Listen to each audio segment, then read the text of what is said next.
Ni hao from the China Pavilion. We are back with another pavilion tour. Now, if you've been following us for a while, we kind of accidentally abandoned this series. I think the last time we filmed a video was back when we did Norway almost a year ago. We're picking it back up.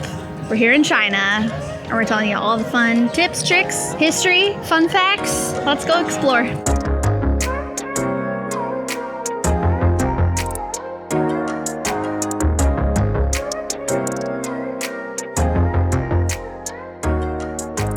You'll know you've reached the China Pavilion when you see this huge archway called the Gate of the Golden Sun right behind me. It is based off of real archways in the Imperial City. The fact that we got the China Pavilion is actually a really big deal. When Disney was trying to decide what all countries to represent in World Showcase, they were in talks with both China and the Soviet Union. A big thing that the Soviet Union was wanting was that they were really wanting a heavy theme of communism to be represented in their pavilion. Disney, of course, was like, absolutely no way. So they ended up going with China. China was still pretty hesitant about having this representation, however, because this at the time they only just opened up for tourism. Because of that, this was opening a lot of guests' eyes to the country of China for the very, very first time. So Disney wanted to make sure they got it right. So there is lots and lots and lots of details to really give this pavilion a very authentic feel to honor Chinese culture. Probably one of my favorite fun facts about this pavilion is that this set as the backdrop for Christina Aguilera's music video of Reflections when Disney was producing Mulan. She literally stood like right over there. So if you feel like getting your 90s Christina Aguilera pop star on, you can go take a photo right there where she stood.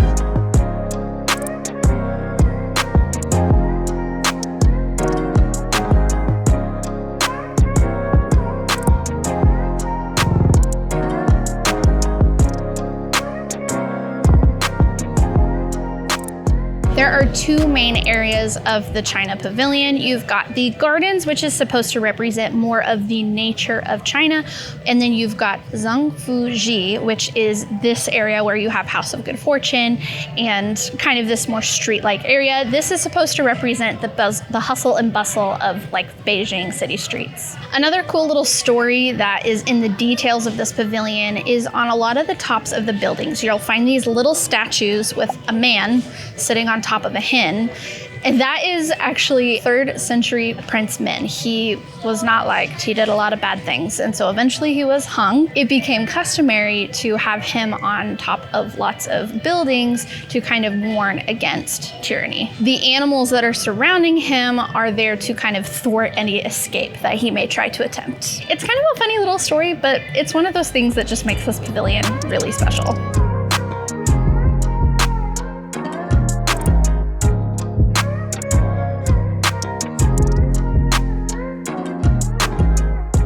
Once past the Gate of the Golden Sun, you will come across a bridge that goes over a lovely lotus pond, and it's also surrounded by typical Chinese gardens. These gardens on both sides of the bridge were inspired by real ones in a city called Suzhou, which is a large city just adjacent to Shanghai. To make these gardens look so realistic and authentic to China, Disney imported several plant species from China and, wait for it, even the United States.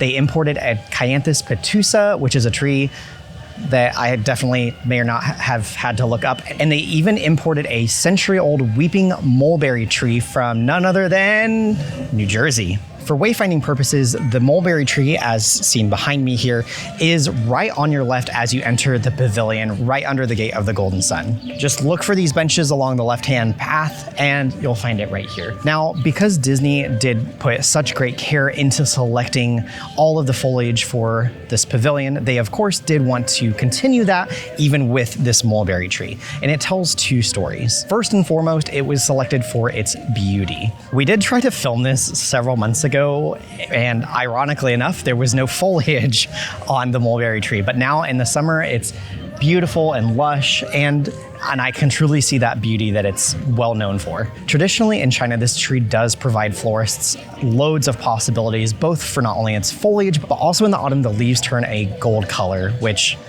we may have to come back and see for ourselves. And secondly, they also wanted to represent China's silk industry, which they did through this tree. Silk moths would lay their eggs on the mulberry tree, and from there, the larvae would feed on the lush greenery. And from there, after entering the larva stage, they would, of course, form a cocoon made of one single strand of silk. We looked it up.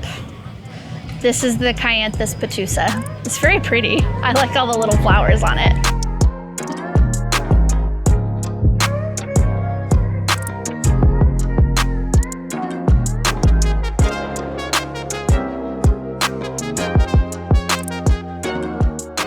The quick service restaurant in this pavilion is called Lotus Blossom Cafe, and for wayfinding purposes, it's on the left side of that pavilion, just past Nine Dragons. We did eat here back when we tried to do this pavilion tour the first time, so we're gonna insert that footage now. Our personal favorite is this orange chicken, and then we upgrade to the fried rice because the fried rice is that good. Like I said, this is quick service. You just walk up, order your food, and then you can come find seating. So there is seating on like the left and the right side. It's covered, but it is open air. So it's nice to get out of the sun, but it's not necessarily going to be air conditioned. We really do like Lotus Blossom Cafe, quite honestly, especially if you're craving some good Chinese food. It's, I would say, pretty equivalent to like Panda Express as far as quality. But if you've got a hankering for some good Chinese food, I do recommend Lotus Blossom Cafe. Honestly, the portion sizes are usually good. Kayla and I will usually split like the orange chicken, and I do also recommend upgrading to the fried rice as well. They do, of course, also have some fun alcoholic beverages, and if you're looking for free water in this pavilion, this is gonna be your stop. One thing we mentioned in our previous pavilion tours is that the bathrooms are located basically every other country, all the way around World Showcase. However, there is a kind of a little secret bathroom that's not technically on the My Disney Experience app. It's located right inside of Lotus Blossom Cafe, so if you are in a bathroom emergency, just peek in there, go past the dining area, and you'll see it. To find this bathroom, go to the left dining area to the back, and you'll see it right there. Right behind me is Nine Dragons. This is the table service location in this pavilion, and if you look up any reviews about this on YouTube or Yelp or Google, you'll find a general consensus that it's okay. We have dined here before, and ironically enough, we didn't do a dining review, but it is pretty good. I would say, you know, if you're someone that comes back to Disney World over and over and over again, it's definitely worth trying at least once. If you're here just on like one stop, there definitely are much better locations for dining around World Showcase. But if you're looking for a spot for AC and great walk-up availability, this is a great option for you. One of my favorite stops in this pavilion is Joy of Tea. Tea is actually a huge part of Chinese culture. That's where tea was first discovered back in 2737 BCE, which was like a bajillion years ago. But ever since then, it has played a huge part in Chinese culture. And as a tea drinker myself, I love it. However, you can get other things that are not tea here. This is a great stop if you're doing your Drinking Around the World challenge. One of the most popular is the Tipsy Ducks in Love. It's so good. It's kind of like this chocolatey, bourbony coffee concoction. I don't even know what all is in it, but it's very, very good. And they have some of the best egg rolls that you will ever have in your life at this little booth. If you want a few more options for drinking around the world in this pavilion, keep watching. Don't worry, there's more to see. There is an aspect of the China Pavilion that people walk by every day and have no idea that it actually represents something.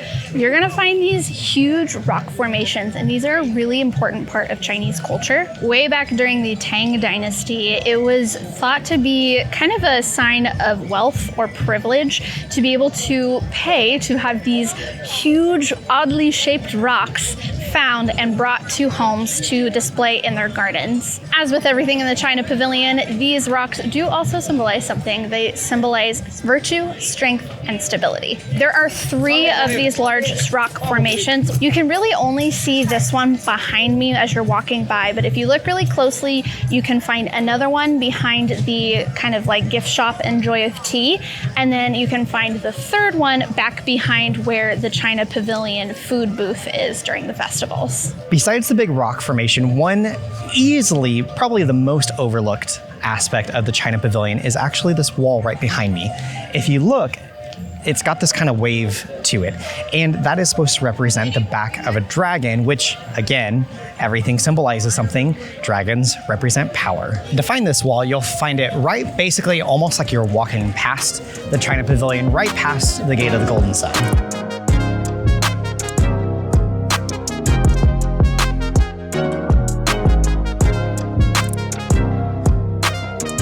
There are actually 3 gift shop locations here in this pavilion. The first one, of course, is going to be Good Fortune Gifts. This one's right on the main walkway of World Showcase before you actually enter the pavilion. You're going to have all kinds of fun, unique little souvenirs. My favorite are definitely all these cute little parasols. These are great for keeping out the sun on a hot sunny day. This is also another location that you can find some of our good old fans. And of course, there's lots of other things that you can purchase as well. The main gift shop in this pavilion is the House of Good Fortune. This is actually one of the largest gift shops in World Showcase, and you're gonna find all kinds of cool little unique souvenirs. We'll go inside and take a closer peek here in just a second. But one of the things I wanted to mention were these 2 lion statues. Now, it's very common for lion statues to be placed outside of homes or stores. They symbolize a lot of like protective powers. Now, you may think both of the lions are male, but they're actually not. One of them is male and one of them is female. The male has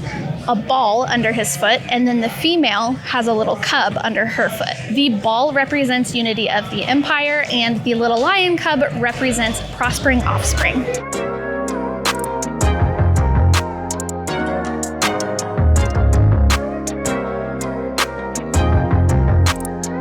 And in case you guys were wondering, this is where we get our fans from.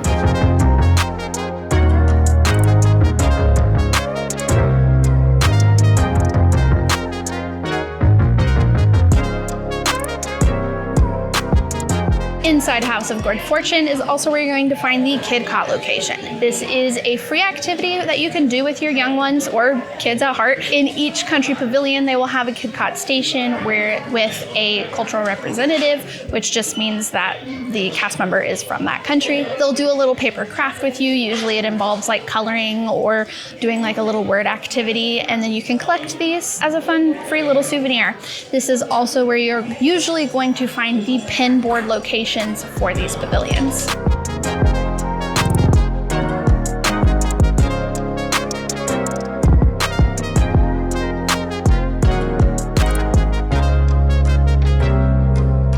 If you haven't learned already, this pavilion is full of details, and one kind of significant one is right behind me. You'll see that they have the year, and right behind that, you'll see a dragon on a little pedestal. 2024 is the year of the dragon, so I would assume, we may have to come back after New Year's and test this theory out, that I would assume that they would change out the different animals for whatever the animal is that specific year. So I think that's just such a fun detail. And if you want to spot this for yourself, it's right at the back of House of Good Fortune, right before you go out into the outdoor section of the store. If you're someone that is going to partake in drinking around the world, most people are going to recommend stopping, that includes me, I do recommend stopping at Joy of Tea, just because it's right along World Showcase. However, if you want to come off the beaten path, maybe Joy of Tea has a really long line, come back here into the very, very, very back of House of Good Fortune, and you'll find a little drink cart, if you will. They've got wine, they've got beers, some spirits that you can get a shot of, and they do even have some non-alcoholic drinks as well. Right outside of House of Good Fortune, you're gonna find this little, like, kind of temporary little street vendor. This is not always open, but sometimes what it is, you can find things like fans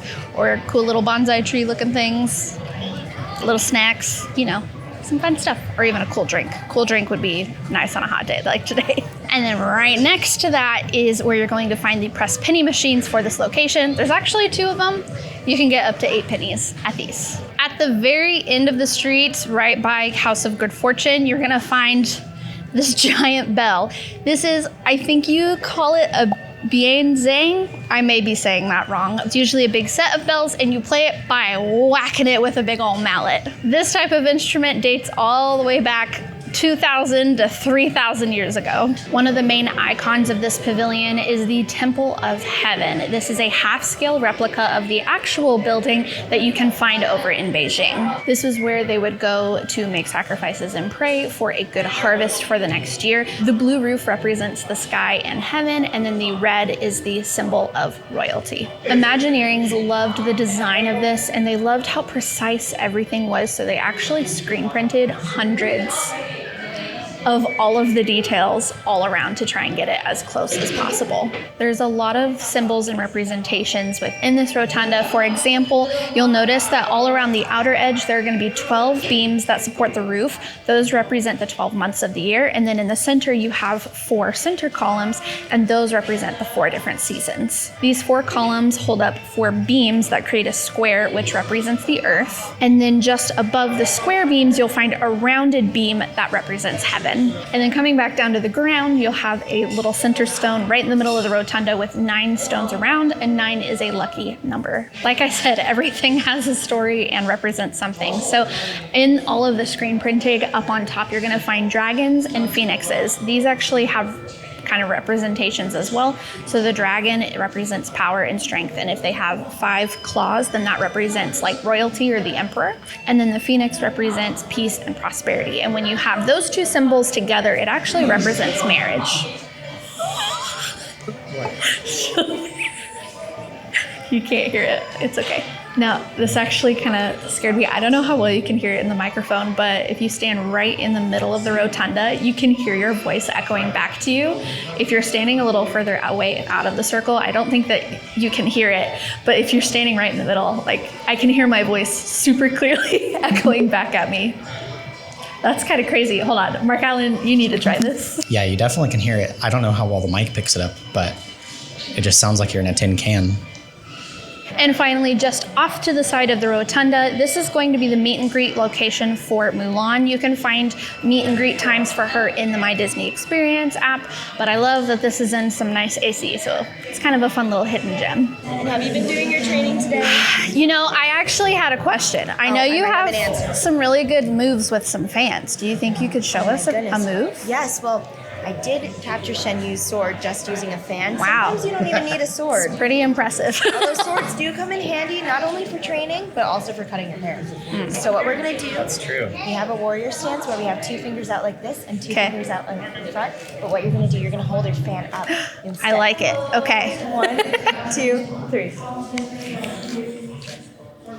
Wonderful. Awesome. Thank you so much. powerful. Now it's time to talk about Reflections of China. This is a Circle Vision 360 film that you can watch here in the China Pavilion. And oh my gosh, there is a ton of really cool history behind this film. Now, when this pavilion was being built, there was a lot of back and forth between Disney and Chinese officials to really make this pavilion representative of China in a really good light. One of the things that Disney really wanted to do was one of these really cool films to kind of celebrate the culture and the lands of China. At this point in time, tourism had only just opened up to China, so a lot of people haven't even seen most of the things that you're seeing in these films. Because of this, the Chinese government was absolutely no. They're like, no, we don't want you filming in China. Like, that's not something that we want.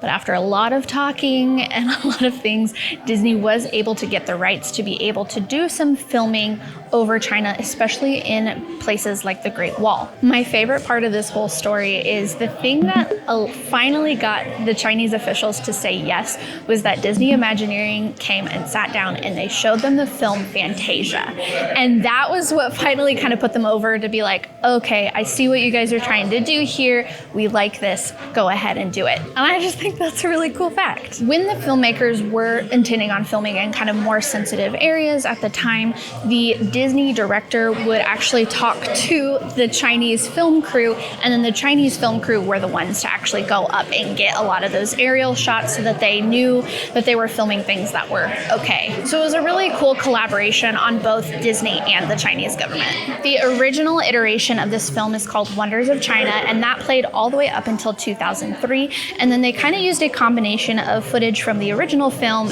with new footage that they were able to take into the film that that we know today as reflections of China. Now that we know a little bit of the history behind the film, let's head on inside and go check it out. I'll be honest, you're not really supposed to film, but I'll see if I can get like a little clip to insert so you can kind of see what it's like.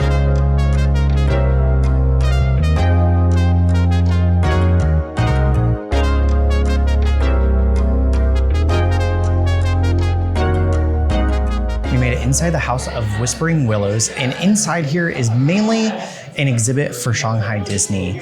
They have a lot of costumes and it talks about all the rides and stuff. And if you do need an AC break, this is a great spot to do it. This building did used to house an exhibit called Tomb Warriors, Guardian Spirits of Ancient China, but now it is showcasing an exhibit all of Shanghai Disney Resort. And inside you'll find all sorts of exhibits talking about Toy Story Land, Fantasyland, Duffy and Friends, which might be one of my favorites, and the newly added Zootopia. This truly is one of my favorite exhibits in all of Epcot, just because you get a little taste of the overseas parks without having to have a passport. What I truly love about this is they really honor, and spoiler, I definitely recommend watching the Imagineering story on Disney Plus because it talks all about Shanghai Disney and how it was built. But you'll find this beautiful mural, I guess you could call it, talking about the Gardens of Imagination. So Shanghai Disney is laid out a little differently than any other park that Disney has built because they truly wanted to honor the Chinese culture. And you will find all of that even here in this entire pavilion. For wayfinding purposes, for the House of Whispering Willows, there are two entrances. There is an exterior one kind of over by the restaurant side of the pavilion, as well as an interior one just off of the main rotunda. Outside of the interior entrance, you will also find some of those terracotta warriors that we mentioned earlier that I mean, they're huge. Look how tall they is. I'm 5'9", so like this is what used to be. He's on a pedestal. I mean, yes, he is on a pedestal, but this is what mainly the exhibit used to contain, is just all of these terracotta warriors. Now, obviously, this is not one of the actual terracotta warriors, but this is just a statue that represents the terracotta warrior. Another fun fact that, and honestly, it's one of my favorite things about this pavilion, is all of the music that represents the Chinese culture is played throughout this entire pavilion. One of those instruments that you will hear a lot of is called, and forgive me if I'm mispronouncing this, you can blame Google for this, huukin. It's like a one-stringed instrument, and it's very popular in Chinese music. And it just has such a unique sound that just can't be replicated through any other European or Americanized instrument. And so it's very cool to hear that throughout the pavilion.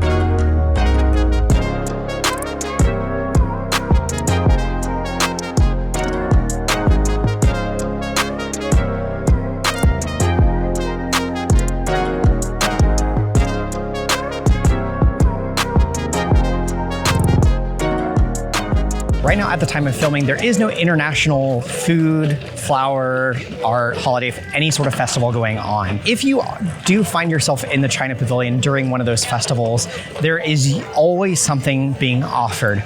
Of course, you'll always have a food booth that I always recommend checking out, but even during like Flower and Garden, they have fun little panda bears that are always out. And during Festival of the Holidays, they have a dragon dancer that is one of the coolest things to see. Also, not technically a festival, but during New Year's, this is one of the spots to be in Epcot during New Year's. They have this like smoke-breathing dragon that they bring out and a DJ. It's basically a rave and a grand old time. And if you want to see more of what this pavilion is like at New Year's, we'll have those videos linked in the description box below. One question you probably didn't know that you had, but I'm going to answer anyway, is for fireworks viewing. China is not my #1 pick. It's probably not even in my top 5 picks to watch fireworks. As you can see behind me, or I should say you can't see behind me, the barges for Luminous are currently out and they're incredibly obstructed from China. So my recommendation, if you happen to catch yourself in China when the fireworks are starting to go off, just go to the neighboring Germany or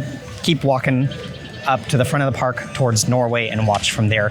You'll find much better viewing locations. And that is the China Pavilion. We hope you guys have been enjoying this series, just diving a little bit more into the history and some of the lesser known things about these pavilions. I'm not gonna lie, I don't think it's probably one of my favorite pavilions, especially as far as food goes, but there is a lot of great offerings and beautiful details in here. I would say the opposite. I actually really do enjoy the food here. Mark only doesn't like Asian food, so That's not true. he's not a good judge. Anyways, we hope you guys enjoyed following along, and make sure you stay tuned because I do intend on continuing this series a little bit more frequently. So next up is Germany. Woohoo! So that is all we have for you guys today. Now go create your ever after. 再见. I did not say that correctly, but that is supposed to be bye in Chinese. Goodbye!